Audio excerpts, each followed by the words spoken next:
Thank you.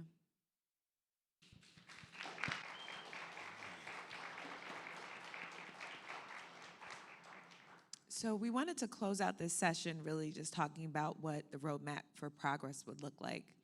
I'm gonna really ground my conversation in the way that I self-identify in a lot of ways, which is I'm a culture bearer who practices the art of remembering. And one of the things that is deeply personal for me as I started to do this work are the stories of the people that really have influenced the why and the how we move. If you know anything about communities first, when we talk about our principles, we don't talk about them, we live them. And we are very intentional in everything that we do. And one of the things that I was holding as we started to really think about the Midwest and the convening and how we connected it, I said in my heart, we had to close out with Rondo. Because for me personally, it was and still reflects the full possibilities of what thriving communities really looks like in place.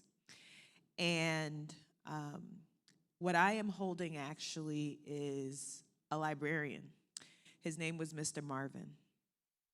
And Mr. Marvin, every year since the 1980s, would hold something called Rondo Day. And Rondo is a neighborhood in Minnesota, in Minneapolis, St. Paul. And it was because when we start to talk about urban renewal and what happened in the 1960s, the justification was that there was blight. But for many communities, they were clear. We were thriving Black communities. And Rondo was one of those examples. And Mr. Marvin said, we may not live here, but every year we will celebrate those who came from here. And he was relentless. And during my time at the U.S. Department of Transportation, every year he would invite Secretary Fox to come to Rondo Day. And he wanted to remind us that there are people who are not just living in those spaces, but that it is still home even when they don't live there. And when we talk about the migration of our people and what it means to hold space, when I think about Samia saying, we went as far as the gas took us. For so many folks, particularly in the South, there was no other option. And they chose their agency to move. And when I think about our people, we are migrant people. And one of the things that really grounds me is when you start to ask the origin story of where do people come from. We all have a story and a connection to place, but we have an even deeper story of what allows us to stay in a community in place. And Rondo is that example.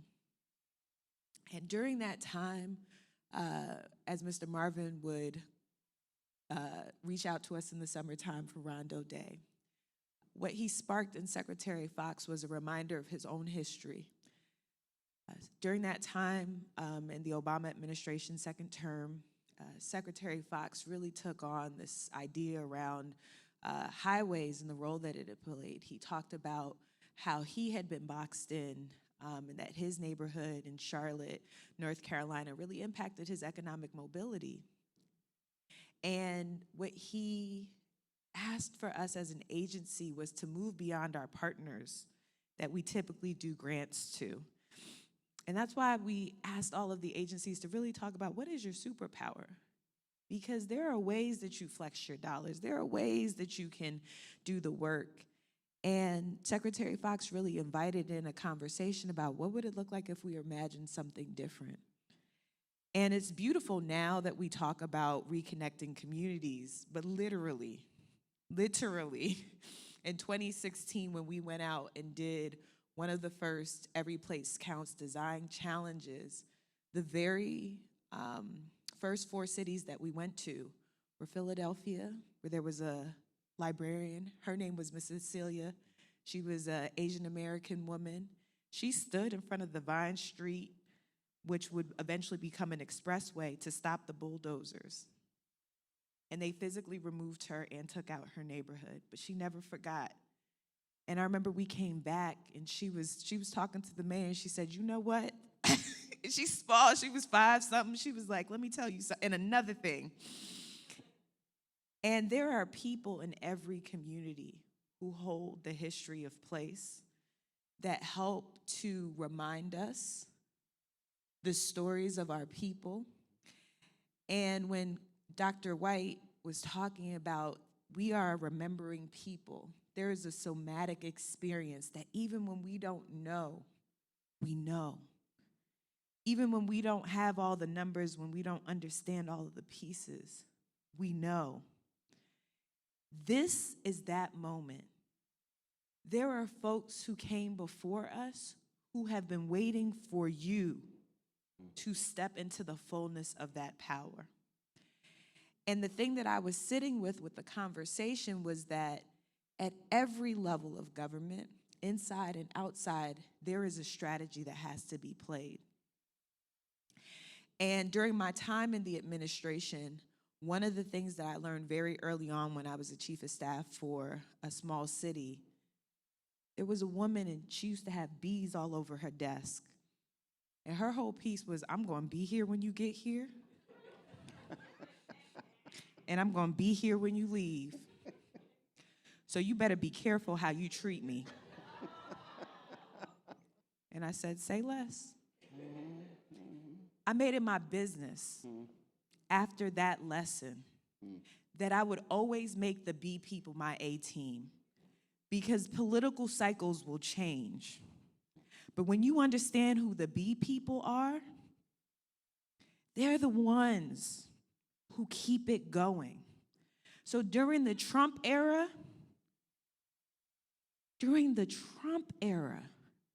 I had federal highway staff still leading reconnecting communities initiatives in 25 states.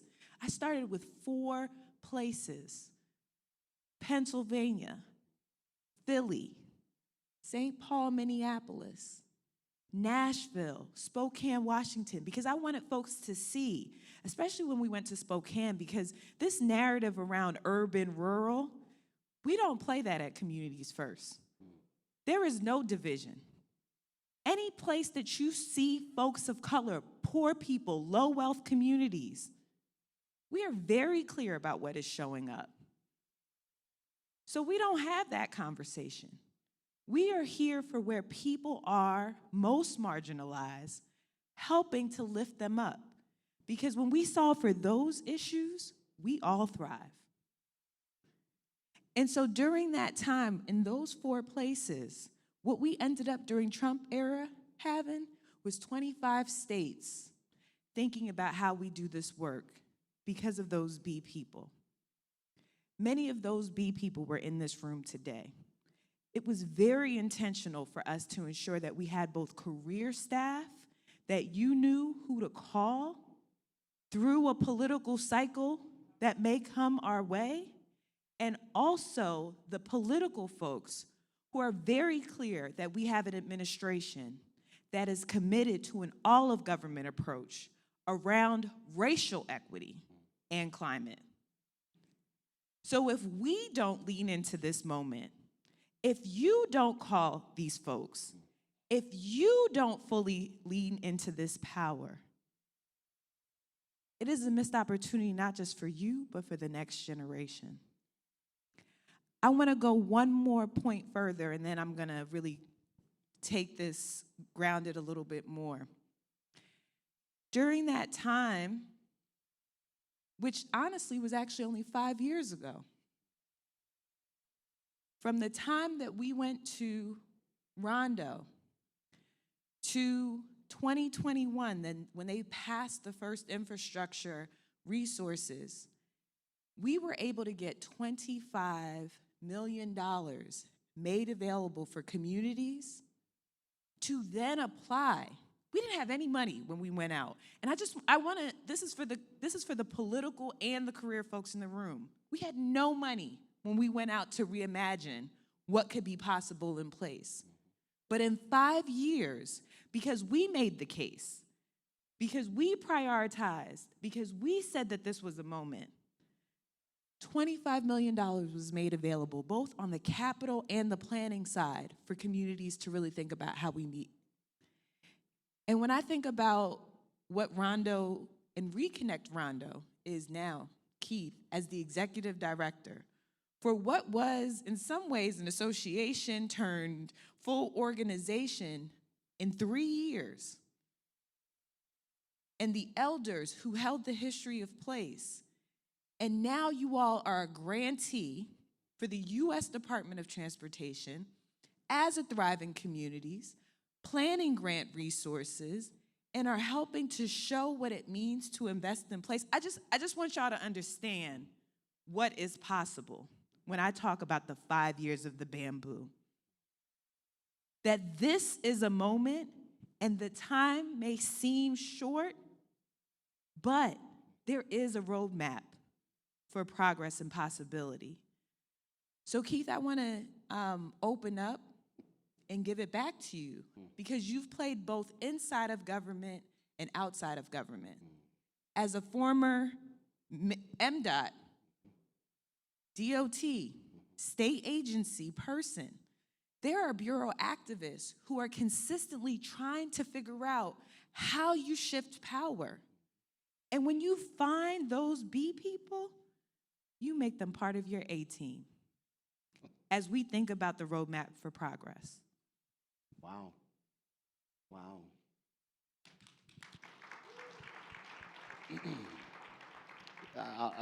I'll tell you, Stephanie, I wasn't quite sure, of the setup here. I was thinking about it all last night, just trying to figure out what to share. And I think the grounding of the elders in the Rondo community are really key. We've built this project around the story of the transportation system and its undermining of the social, cultural, civic, economic, spiritual, environmental fabric. And Mr. Anderson experienced that as a young boy. Nick Kalik is another person whose grandfather was the last person drug out of the house. We have others who watch their homes being bulldozed.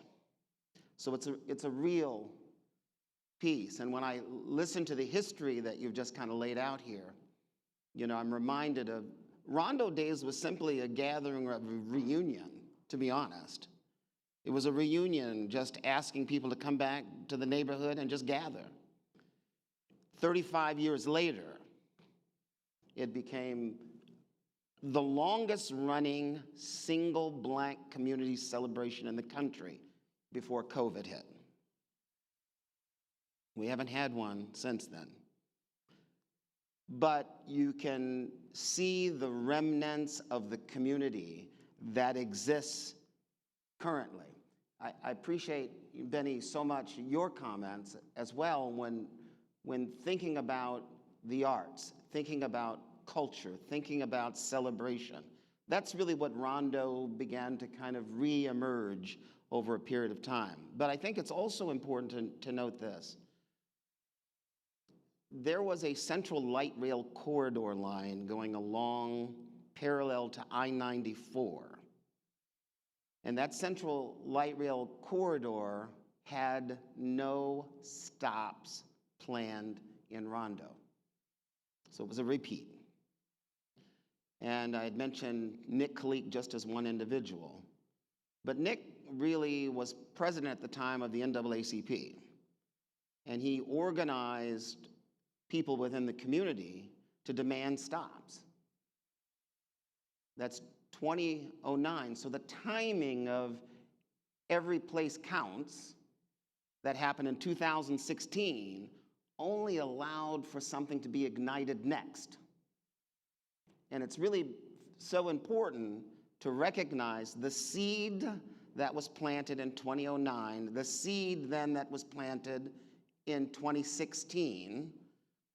And behind the scenes, I was connected with the Rondo community in that my mother was adopted as a Rondo sister, I guess. But in 2015, Mr. Anderson and Noel Nix, who worked for the county commissioner, Nick Kalik, they said, can we have this land replaced? Can we do that? I mean, is that real? Anybody you ask in transportation, well, an engineer can do just about anything it wants to. How big you want it, how much is it going to cost you, you know, I mean, that's just really what it ends up being. But this was a time when I had left DOT. And when I left DOT and began to have conversations with folks about this, I was one of the founding members of Reconnect Rondo. And from being one of the founding members now as the executive director, I often say, those of us who understand how systems, processes, tools, and resources function, those are those that were the B's, right? You know how this thing works. Are you an inside outsider? Are you an outside insider? There's always something going on because you're trying to do right. So with Rondo now, this thing has exploded to a mission, a clarity, to reignite an African-American cultural enterprise district, which was Rondo before the freeway, a vibrant, emerging middle-class community. So how do you reignite it using transportation policy? The resources, or the seeded idea in 2016, but how do you organize the work? How do you create the big vision? And how do you actualize that within community? So today, we were successful in getting $6.2 million in 2021 from the state legislature to start pre-development work. This is at a time where the Department of Transportation was getting a little nervous because we were bypassing a process. Now, they've been our partners, the city, the county, the planning organization, and MnDOT as well. But the most important thing is that when the Central Light Rail Corridor was going through in 2009, the idea of saying, well, why don't we just replace the land that somebody took? Well, here we are in pre-planning. We were fortunate enough to get a Reconnecting Communities grant at $2 million. We've just submitted a $100 million grant, Reconnecting Communities. That's the neighborhood access and equity. We've got a 7-team engineering group, technical advisory engineering team in place, okay, with that 6.2 that the state gave us. Here's the other piece that's really important. Again, those are those B's. I just so appreciate you saying those B's, right? Our project is separate than the Department of Transportation's project. I want you to really digest this. The Department of Transportation is responsible for the corridor from Minneapolis to St. Paul. But if you understand how systems, processes, tools, and resources function, and you can galvanize community voice, right? You can detach that from their process. But that means you take on that process, right? Now you're responsible for it. And nobody can say that there won't be no stops in Rondo because the environmental process failed to recognize the community of Rondo. So I'm just really appreciative to have, certainly worked with the Department of Transportation. But I want to really emphasize, this is not a transportation project. This is community building using a transportation element, the very element that undermined the social, cultural, economic, civic, environmental fabric of the community. Transportation is a pretty powerful tool. We can talk about environmental justice, we can talk about EPA, we can talk about a wide range of things. All of that is incorporated into our project. But again, it's leveraging the systems, processes, tools, and resources. And I'll finally say this. I always kind of travel in four thoughts: systems, processes, tools, and resources, right? We're making a technical case because it's got to speak to MnDOT, it's got to speak to the city, it's got to speak to, right, the county, et cetera. Technical case, a business case. 700 businesses lost, 300 businesses, or 700 homes lost, 300 businesses taken, a value of $157 million of those homes have never been taken. That's 2018 numbers. By 18 measures, Rondo ranks net negative, the correlation between the freeway going through and undermining, recognizing the loss of a descendant of $50,000, snapshot in time, 2018, which could have paid for collectively times 700, 4,800 college degrees. 1980, when there was a rise of black children going to college. So we're just pulling all of these drawstrings. Technical case, a business case, a moral case, and a just case. So I just appreciate the opportunity to share that.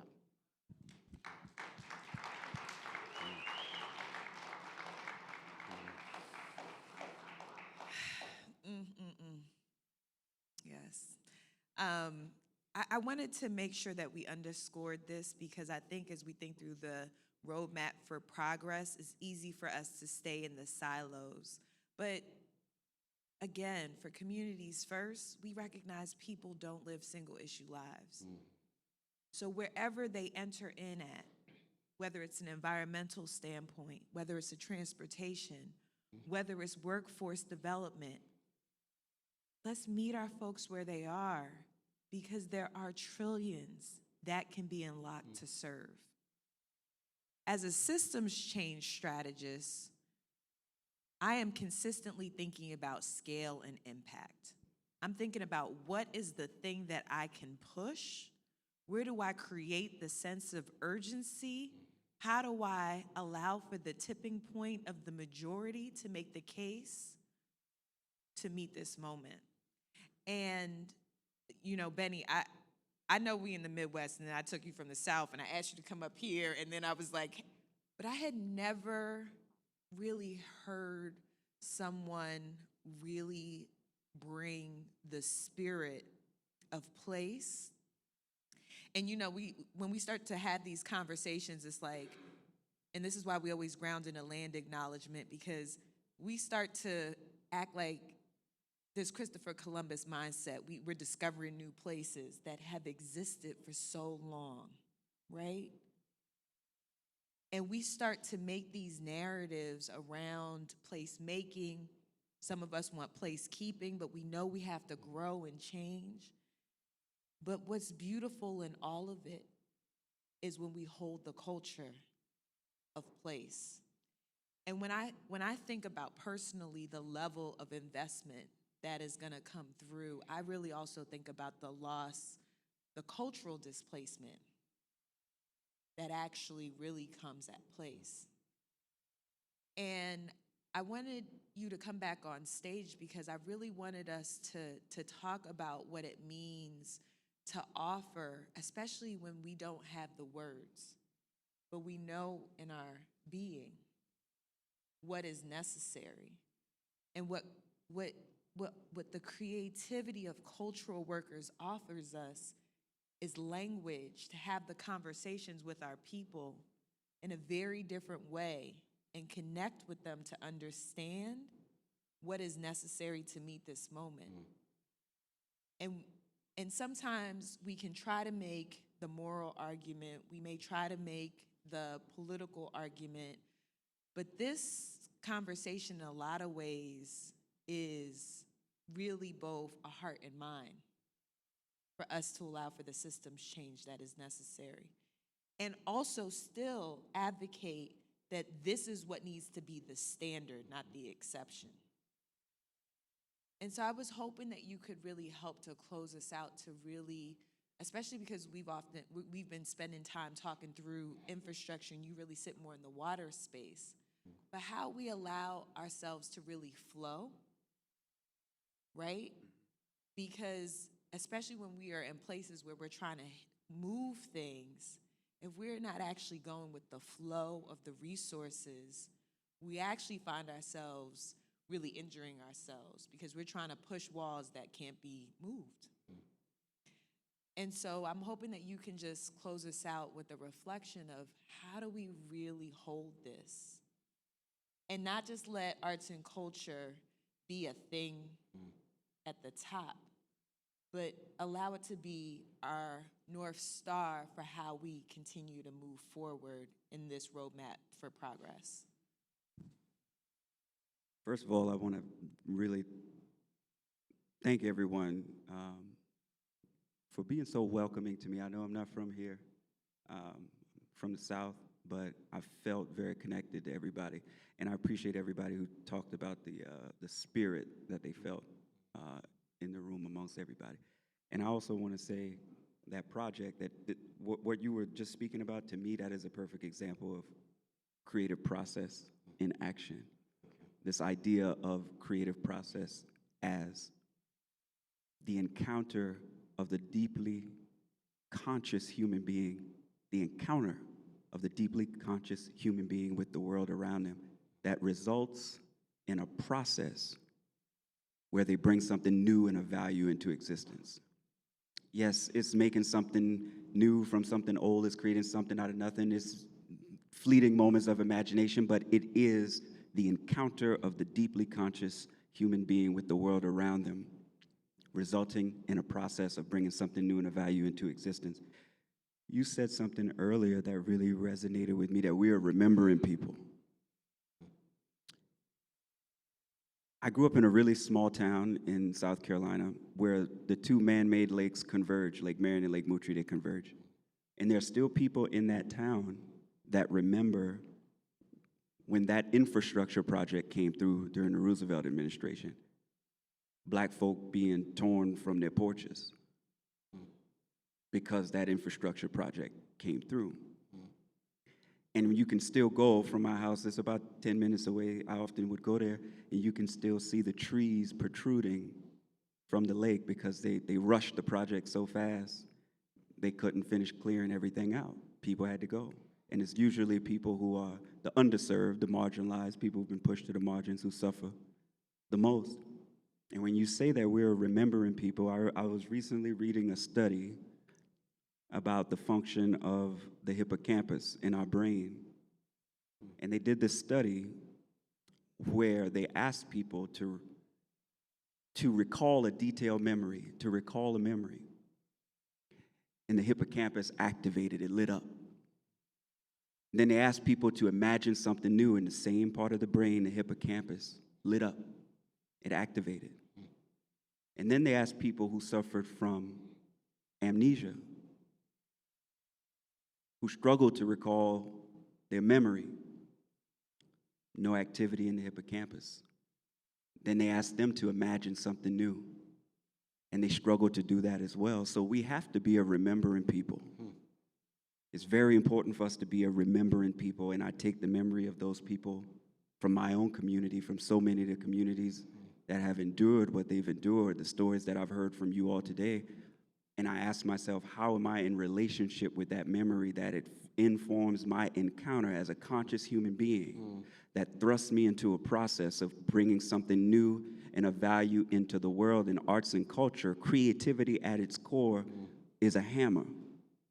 It is a tool that we can use, like Kwame Ture said, if you want to build something. When you hear people that are concerned with revolution, if they're always talking about destroying, yes, there are things we got to destroy, but something will always fill that vacuum.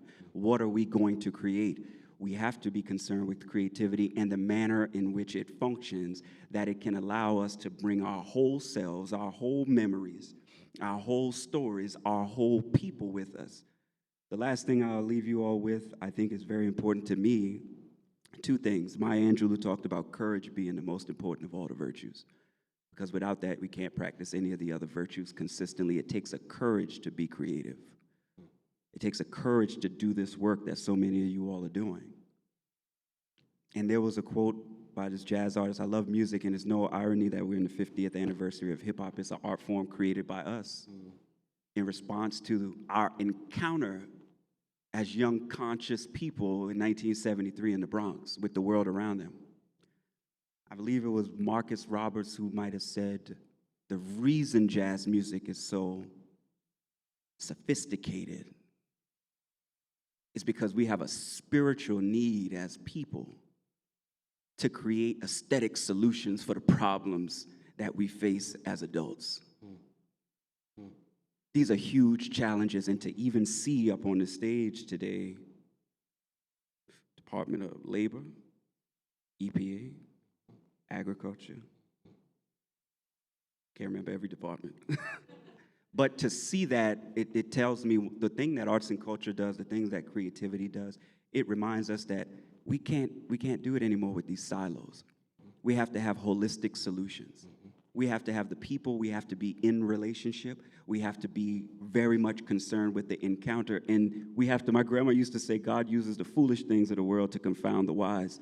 Sometimes it's the very thing that was our undoing that will be the tool that we use to create the kind of world that we want to see, and we have to create it together. It can only happen in community. So when I beat this drum about arts and culture and the importance of it and boiling it down to the importance of creative process, I want all of you to believe when you walk out of here today that you're a creative person.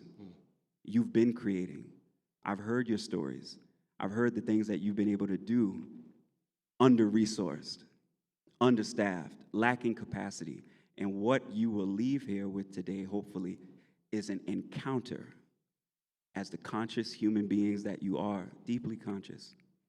You will leave here with an encounter that will continue to throw you into new processes where you bring new and valuable things into existence. So I've been grateful to be here with you, and that's the work we have to continue doing. Absolutely.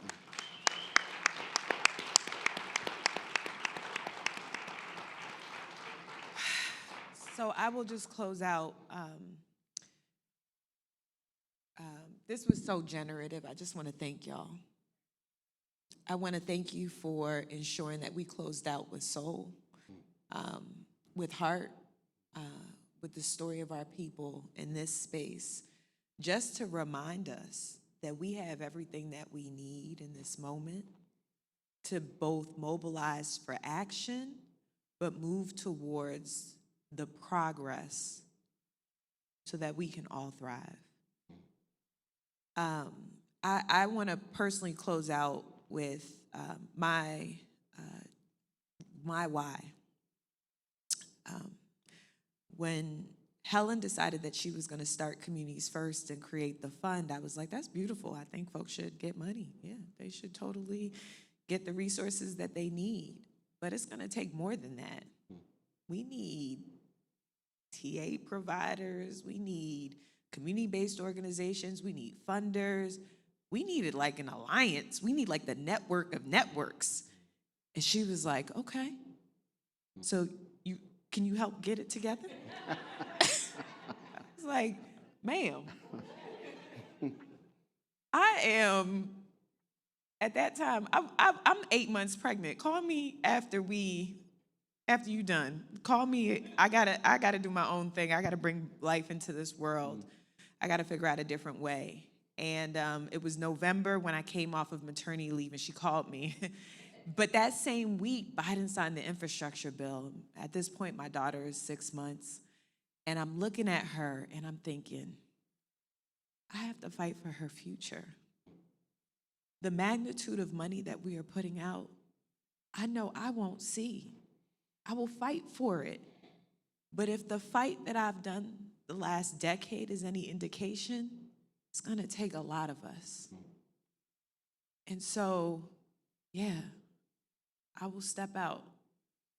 We will figure out what it means to create the alliance. We will start to really see power. We will have different conversations. We will meet people where they are. We will bring folks together, and we will figure out our way collectively. And I have to give thanks because in this room, what was brought together was so many members of the Communities First Infrastructure Alliance. You know, Harriet Trigoni came up here and she gave a little bit of her bio, but when you talk about people who have been doing systems change work, that's her. And she was one of those folks during that time when I was out, and she was like, we got to figure out what we're doing. We have to. And I was like, if it's the same TA folks you've been playing with, we're not ready for this, and they're not ready for it either. And we need Black leaders, and we need Indigenous leaders, and we need folks of color, and we need them to be able to speak for themselves. And she was like, okay, I'll get out the way, but we have all of these folks ready. And we said, well, how do we hold folks accountable? We need some principles. And we didn't have to look far because we're remembering people.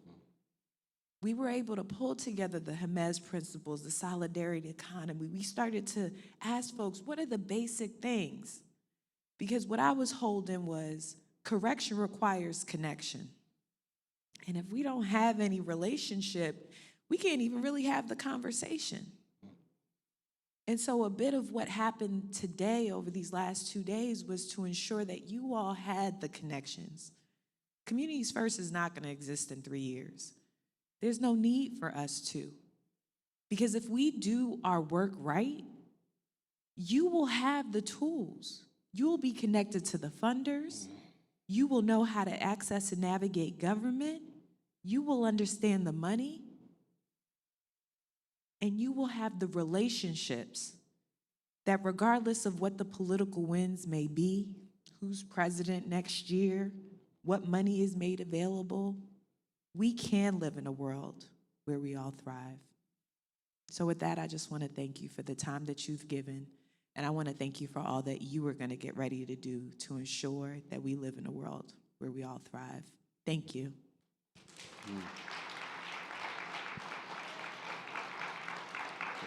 Appreciate you. Appreciate you.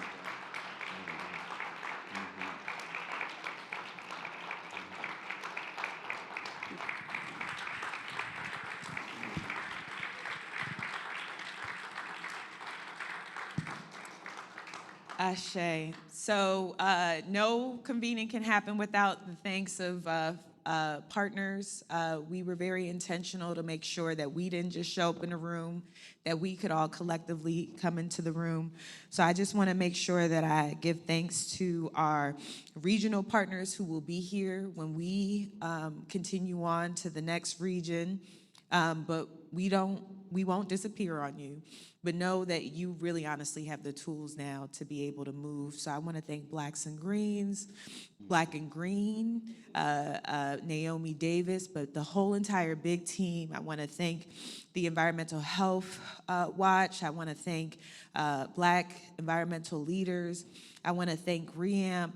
I want to thank the Midwest Environmental Justice Network, though not official sponsors, Eartha and Jamana have been working with us so tirelessly through the summer, helping us to have the conversations. I want to thank, of course, the McKnight Foundation, the Builders Initiative, and I want to thank everyone from the AV team to our creative culture consultants to our press team, and of course, Numo for all the work. I want to thank Yena Zaro.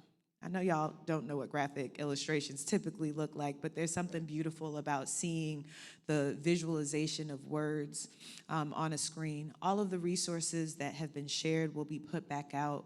The videos, I heard y'all very clearly, you want them. We will make them available for you as well. We also will make sure that the pictures and everything else will be shared. And of course, build.gov, invest.gov, cleanenergy.gov will be shared as well. With that, I just want to thank you all for your time. I want to thank you for the privilege to stand before you, to serve with you. I want to, of course, thank Helen Chin, President of the Communities First Fund, and Linda, who has allowed in literally a week. Y'all got this invite. Everyone is like, oh my God, I just got the phone call last night or the last week. Yep, because we were in New England literally a week ago. So it's been 7 days. But what we have managed to do is come together and ensure that we can have a stronger, more effective, well-resourced Midwest. And with that, I just want to thank you all, honestly, finally, and close out. For logistics purposes, there will be a bus downstairs. We will be going, for those who are able to join us, to the Wright Museum. What is beautiful is that they have an Afrofuturism exhibit. We wanted to really ground folks in what could be possible to continue the imagination, the creativity of space. And I want to thank every speaker, every partner who has come up here, and every participant who gave their hearts to ensure that we could be in this space together. Thank you.